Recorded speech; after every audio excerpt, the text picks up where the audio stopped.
دعاء لزيادة حب الله في القلب، من كتاب في معية الله للداعية مصطفى حسني. إلهي، اجعلنا من الذين ترسخت أشجار الشوق إليك في حدائق صدورهم، وأخذ أنس محبتك بمجامع قلوبهم.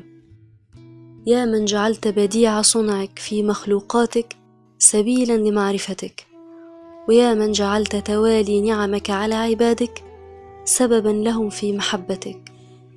إلهي، إني فار من سخطك إلى رضاك، هارب منك إليك لعلمي بحسن صنيعك بي. إلهي، يا رحيما بعبادك، أضئ قلوبنا بأنوارك. يا من أمنت في موضع المخافة قلوبهم، وطمأنت بالرجوع إليك أنفسهم، ويقنت بالفوز والفلاح أرواحهم، قد شاهدوا كل ذلك في حسن فعلك وبفضل معرفتك.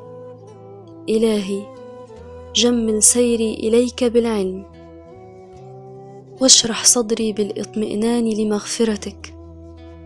اللهم أوقفني طوال عمري على بابك، وأجرني يا مولاي من طردك وإبعادك، واجعلني من أخص محبيك وأصدق طائعيك وأخلص عبادك. يا من تقابل الذنب بواسع الحلم. إلهي، وإن أمنتني الغفلة عن الاستعداد للقائك، فقد نبهتني المعرفة بكرمك وآلائك.